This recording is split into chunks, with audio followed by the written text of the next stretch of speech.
I need to begin this video with a serious warning. High-powered lasers like this can look like a lot of fun, but they are no joke and they are absolutely not toys. If used carelessly or incorrectly, they can literally blind you or members of your audience. And they can also destroy expensive camera equipment. The rules around lasers are different in every country, and things are especially strict in the United States, where, to use a laser of class 3B or above in public, you'll need something called a variance, basically the equivalent of a laser driving license from the FDA. I won't go into details on that here, but I will drop some links to more information in the description below. Regardless of the actual laws where you are, you must always be smart and sensible and follow some basic rules, like never scanning your audience directly. Lasers should be positioned and aimed well above their heads. And make sure your public liability insurance is in order and will cover you for lasers. In summary, I'm not saying you shouldn't buy one of these. As you'll see, the Lasercube Ultra MK2 is an incredibly powerful and versatile piece of technology. But I am saying categorically that you must do a good amount of research before you decide that one ought to be a part of your DJ setup. With all that said, let's see what this thing can do. As you can probably tell from the intro, I've always been rather wary of lasers in general, with good reason. And let's make one other thing clear. I know that off-brand Chinese light fixtures are very popular with DJs these days. That's only natural, as they are much more affordable, and many times offer similar levels of quality as the big names do. But when it comes to lasers, I think you are much better off going with a trusted, established name in the business. You'll pay a bit more, but you're getting a product which is designed with safety in mind. And Wicked Lasers, the company behind the Lasercube, have been in the game for decades, so they know their stuff. And they clearly care about safety too. At one point in the past, their lasers had a burn mode for doing laser engraving, but they've removed that after reviewing their safety policies. The unit I've been testing is the 2.5 watt version of their latest laser, the Lasercube Ultra MK2. Originally, they wanted to send me a 7.5 watt version. The 2.5 watt hadn't launched at that time, and I actually refused to even look at it. Obviously, there are applications for a laser like that, festivals and whatnot, but I believed at the time that no DJ on Earth should be using a laser that powerful. And having used the 2.5 watt model, my opinion has not changed. The 2.5 watt is so effective and so powerful that it's going to be more than enough for DJ use. The price of the 2.5 watt model is €1,800 for the base package, which is a bit more affordable than the 5 watt and 7.5 watt models at €2,000 and €2,200 respectively. But as I say, I don't think DJs should really be looking at those anyway. That's still a lot of money. You can buy like 6 or 7 equivalently powered Chinese designed lasers for that kind of price, but I do think it's worth the investment. The Ultra MK2 has 3 diodes, blue, green and red. I don't honestly think the specs are worth digging into that much here, but I'll throw them up on screen so you can pause and take a look if you want. For our purposes as DJs, we just need to know that there is plenty of juice here to get the job done. In terms of projection distance, the 2.5 watt version easily goes over 100 feet. I kind of found it impossible to really test that, as it was hard to find somewhere with enough open space where the beams weren't going to go into somebody's windows or into the road or something like that. Especially as the further away from things you are, the wider the throw of the projection goes. Suffice to say, I think I was right in my first assessment. You will only need something more powerful if you're doing, say, festivals with it. You'd need to be playing in massive rooms to go beyond the capabilities of this model. When it comes to build quality, the Ultra MK2 feels like a truly premium piece of kit. All the Ultra MK2 variants share the same compact body, a 15cm cube, which weighs in at around 3.7 kilograms or roughly 8 pounds. That aluminium body is incredibly sturdy, as is the supplied hanging bracket, and all the connections feel solid and have proved to be reliable. The body also does a great job of heat dissipation. In my testing, I never noticed the Ultra MK2 getting especially warm. There's a 1/4 thread in the base to allow you to mount the Ultra MK2 on a light stand or tripod, so you have extra options there. The unit features a bright, full-colour 2-inch LCD display on the rear with easy menu navigation via an endless pushable encoder. You can utilise a surprising amount of the features just from there, but of course, to get the most out of it, you'll want to use some form of external control, and there are many options for that. We'll talk about wireless methods in a minute, but when it comes to physical connections, the MK2 is stacked. You have a pair of DB25 ports wired to the ILDA standard. Those will allow you to connect to third-party pro laser control systems, like those from Pangolin or Laser World, or hardware laser controllers. You have 3-pin DMX in and out ports, which are a recent addition to the Lasercube line, and an Ethernet port for connecting to a wired network, or the Ultra Mark II can act as a LAN hub. There are audio inputs and outputs on 3.5mm jacks and a USB-A port to connect to a MIDI controller. This is pre-mapped for the APC40 Mark II and the APC Mini Mark II, but you can map other controllers yourself. And there's a micro SD card slot which can be used to update the firmware and contains your playlists of cues. The Ultra Mark II is battery powered, which makes it far more versatile, and they reckon battery life is around 3 to 4 hours. In my testing, I was getting way beyond that, but I was only activating the laser intermittently, which obviously has an impact on the runtime. The unit can be run with the power supply plugged in though, and the battery is user replaceable when that eventually loses capacity over time. On that note, the Ultra Mark II is a pure diode laser projector, so does have a lifetime expectancy, but as that's 10 to 20,000 hours, it shouldn't be a concern. Let's talk about safety features now. The Ultra Mark II features a physical beam block, safety key interlock, and if bought in the US, you'll have to buy the separate e-stop, which also requires a key. You need to be able to cut the laser off quickly if it should suddenly tilt into the audience or something like that. You can reduce the power output either directly on the device or in the accompanying software, and using some of the additional lenses the company offer will diffuse the output too. We'll look at those later. The Ultra Mark II also allows you to set up safety zones to ensure the laser output is attenuated in certain areas. These are the kinds of features you only get with pro level kit like this, and is one of the reasons I recommend going with a known brand like Lasercube, and you can be confident it complies with all the relevant safety standards too. Getting into how to actually use the thing, well, first of all, that onboard LaserOS means you don't actually need any external control at all. The unit ships with a micro SD card containing a few playlists of different types of projections, and you can start playing those back right from the menu.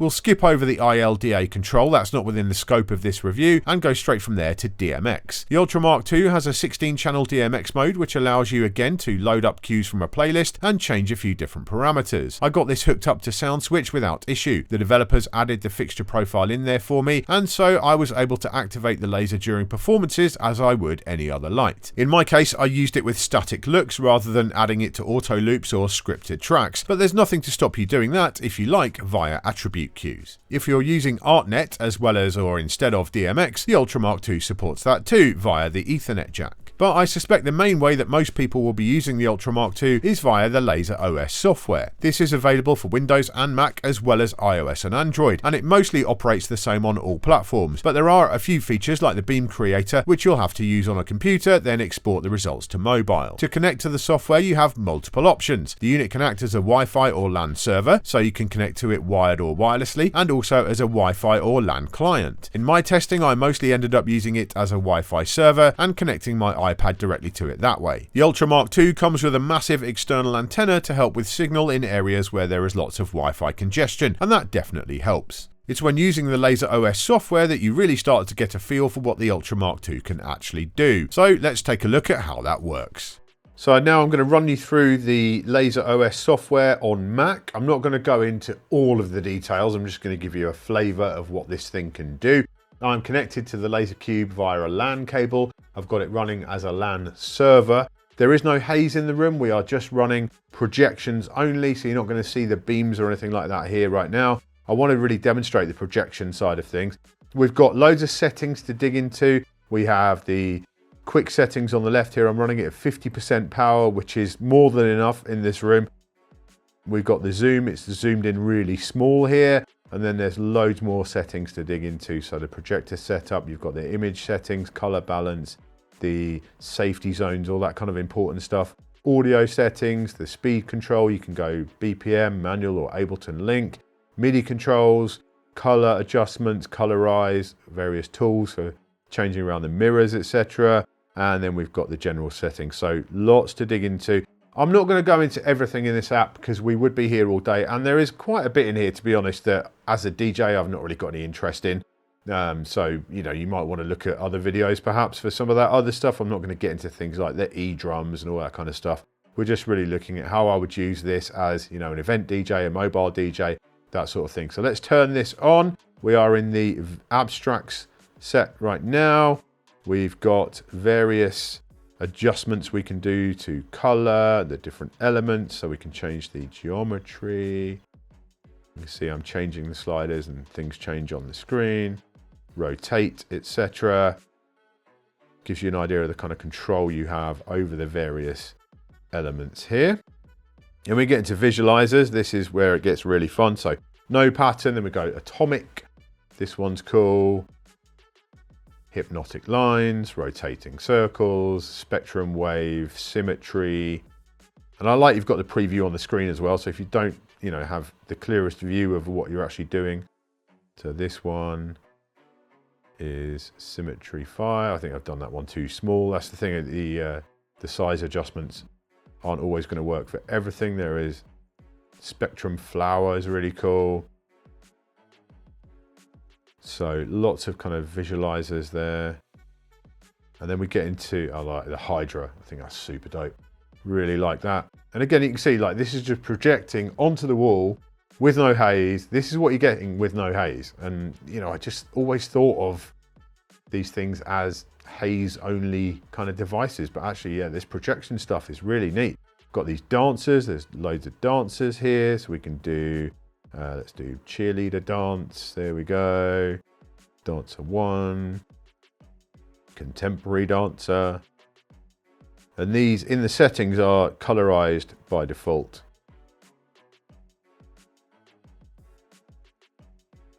I didn't think I was going to care for these actually, and I do think they're kind of cool. Really didn't think I was going to have any interest, but yeah, they are. The animation itself is really smooth, right? It's really neat. And yeah, 2 pages of those. You've got like snowboarding stuff.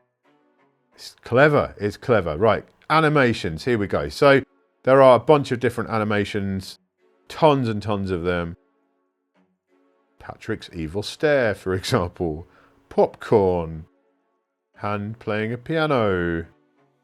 Double face. Like, this is all really neat stuff. Now, I will say, right, this is, okay, it's kind of cheesy, right? That's what I would say. But there are times, there are occasions when cheesy's kind of what you're looking for. For example, at Christmas, I had this projecting behind me at a gig onto the wall behind me, and I had it running through a playlist of, you know, just shuffling through a playlist of Christmas animations. And these, they're silly, they are cheesy, but there's a time and a place, and I think this is really neat. This is kind of what you want sometimes. For some, you know, some events, some kind of DJs, this is what you want. Like, this is cool. I'm not going to hate on this one bit. I mean, you can do your cool festival style laser shows and all that, but you can also do a waving Santa hand or a nodding Santa. Like, yeah, why not? If that's the kind of events that you do, then why wouldn't you? I think the Halloween ones are really neat as well. Some really cool ones in the Halloween stuff. The pumpkins. Skeletons. Like, this is just pretty cool. If you're looking to level up your Halloween show, boo, there you go. I just think it's really neat. I really do think this is neat. This is not necessarily stuff that would be part of my DJ life, but yeah, for those private events, for those Halloween parties and so on. Very, very cool. There's a ton of other things in here, like bachelorette party, bachelor party, cyber, let's go into cyber, Watch Dogs, so you can do like cool techie looking things. I like the rings, I think that's really neat. And you can do logos. There are like band logo. We'll come back to the images in a minute, but there's like music stuff in here. So you can do the rock hand. As you can see, we can just get lost in all of this because there's so much to it. Let's do soccer, for example. There you go, soccer. You're doing a soccer event. There you go, have some soccer stuff. Go through that playlist. It's cool. It is actually really cool. So yeah, let's skip over Beam Show from here. I just want to show you. So let's go into images, right? There's logos and all kinds of stuff here. But let's go into music. And I just want to show you something that is just white and plain. So there's the AC/DC logo, right? Which is pretty cool in itself. But then we've got image effects we can add to that. So we can do a 3D cube of that. 3D flip. And these can be applied to everything, basically. And that is pretty sweet. So 3D. Then we've got the beat saturation stuff, which is not set up properly because I haven't got, let's see. We can assign hotkeys for everything. BPM, do manual. So yeah, you're going to need, there you go, color blobs, color frequency, 3D twist. You can do specific color effects there, but there's like 3 pages of these.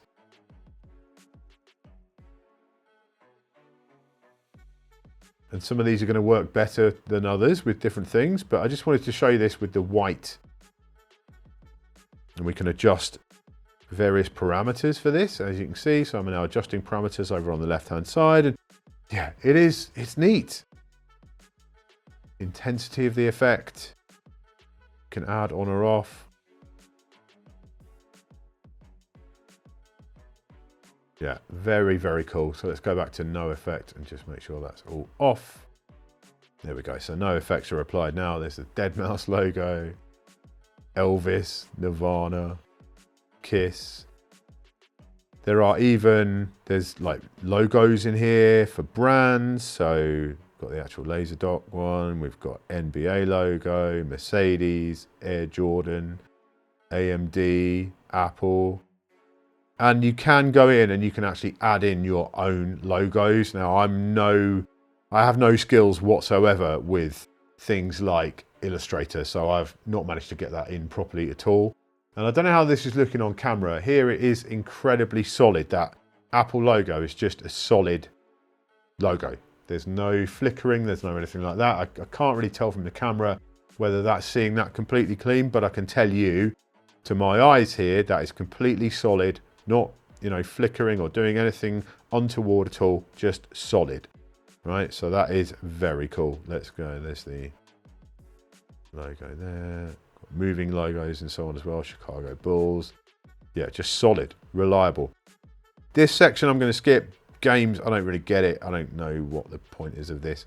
It's like recreations of games. This is not a DJ thing. It's not really for us. Let's go back then to Beam Show, of course. That's one of the reasons you might want to buy a laser like this as a DJ, is to get those beam shows with your haze or with your fog.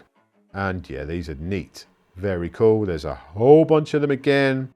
And again, you can add effects to all of these. You can make them rotate and everything else. Oh, that one's pretty neat. Wavy boxes. And these obviously will, they will take advantage of haze or fog in a room. We're just getting the projections themselves right now, so you're not really seeing them at their best, but nonetheless, yeah, really like them.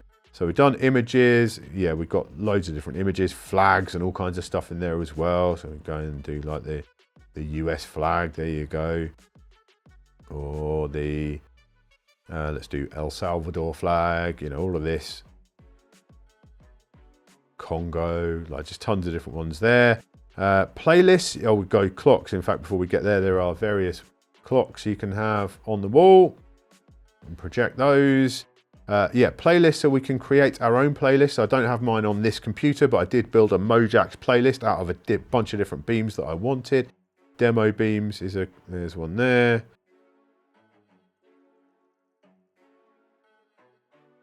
So we can see loads of different ones. And again, we can have effects applied to all of these if we want to. And then let's go back out. So we can do text. So let's do Mojaxx. There it is. I would need to make that a bit bigger, but you can see there is the text there. We can save that as well and have it as a saved one. Opens up the saved text. Got news and RSS feeds and all of that kind of stuff in there. Then we've got these laser shows, which are actually pre-programmed shows to give you a kind of demo of what these things can do. I'm not going to play audio from those. Let's turn that down, but they are shows that have audio attached to them, so we can play that.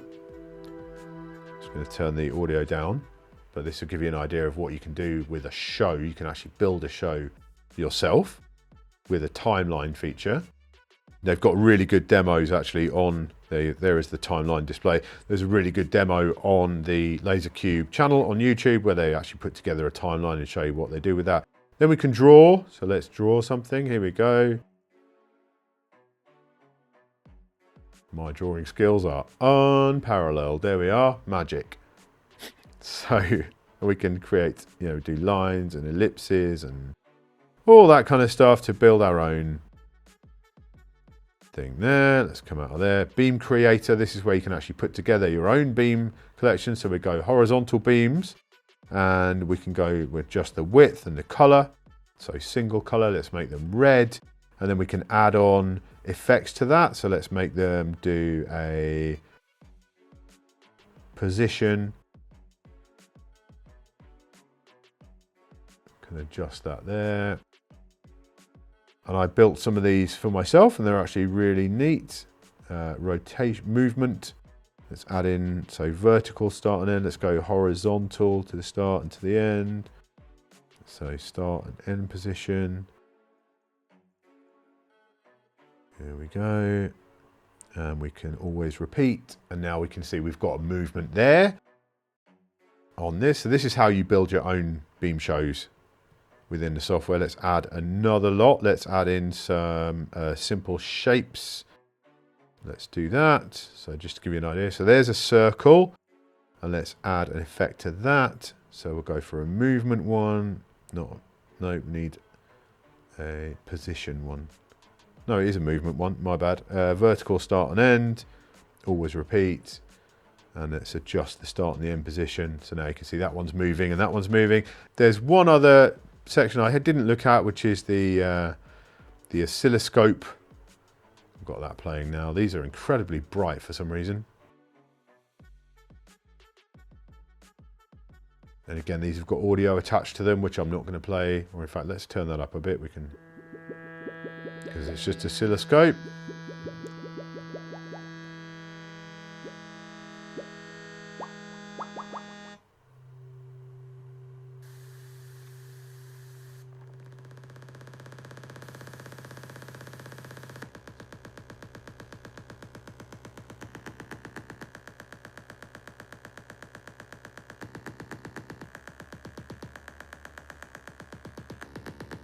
Yeah, that's pretty wild, right? So I just wanted to really, the whole thing with showing you this software is, there's lots you can do. You can make your own, you can import your own logos and animations and all that kind of stuff.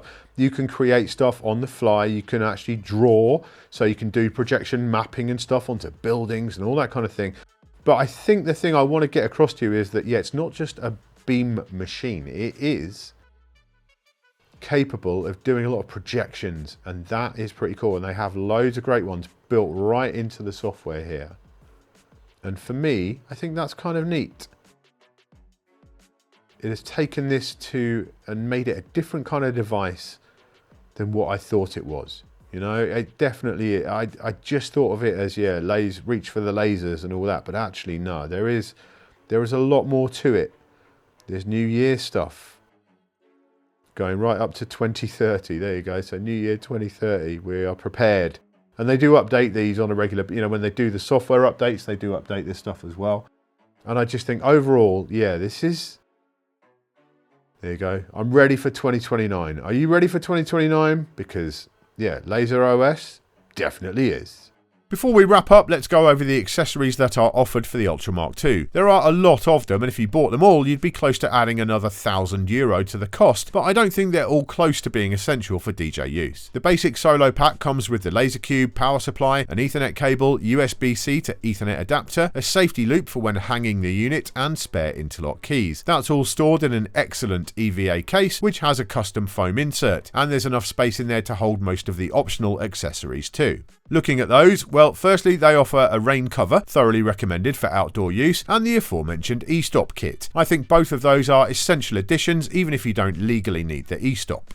They offer a nano fogger, a tiny little handheld fog machine. It's neat and could be handy for filming, but I hit up Facebook Marketplace and picked up a full-size QTX haze machine for around the same price. As much as the projection side of the Ultra Mark II is cool, you're still not using it to its full potential without serious haze or smoke in the room. There's something called a hologram net. I could never find a way to hang that properly in the lab, although it does give your projections the illusion of floating in space, so it's pretty neat, but I suspect most DJs could pass on that just from a practicality standpoint.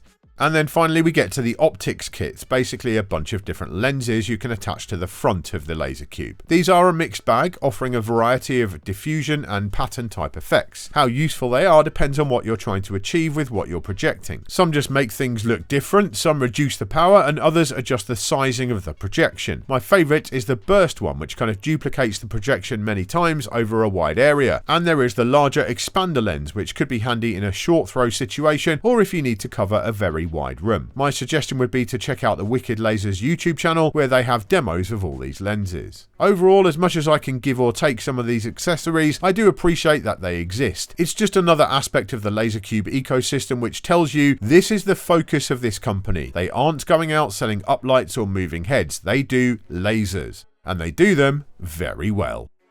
The Lasercube Ultra MK2 is without a doubt an insanely powerful piece of equipment.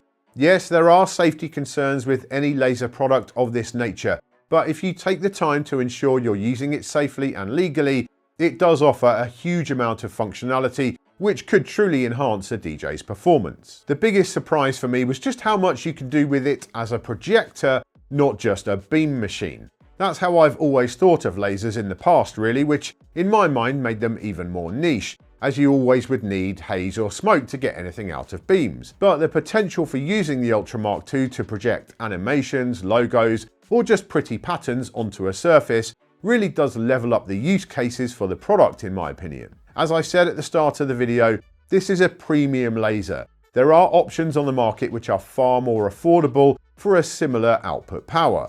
But with the Lasercube, you're not only getting the reassurance when it comes to safety, but you're also getting the superb LaserOS software. And for me, that's a real value add which you won't find with lesser brands. So if you're certain you'll be able to use it safely and you think adding a laser will enhance your DJ setup, then the Ultra MK2 gets a solid recommendation from me. It's a ridiculously cool piece of tech. In the comments, let me know your thoughts on the Lasercube Ultra MK2. As the brand has been around such a long time, I'm sure lots of you watching have used their products before, so tell us about your experience with those. And let's talk about lasers in general. Are you a fan, or do you think other lighting fixtures offer more bang for your buck? As always, sound off down below. Thanks for tuning in to this episode of Beatsource Tech. If you liked it, be sure to give us a thumbs up, subscribe and tap the bell so you don't miss any future videos. And hey, if you haven't already, you can try Beatsource for free and join DJcity for just $10. All the links are down in the description. I'll see you next time.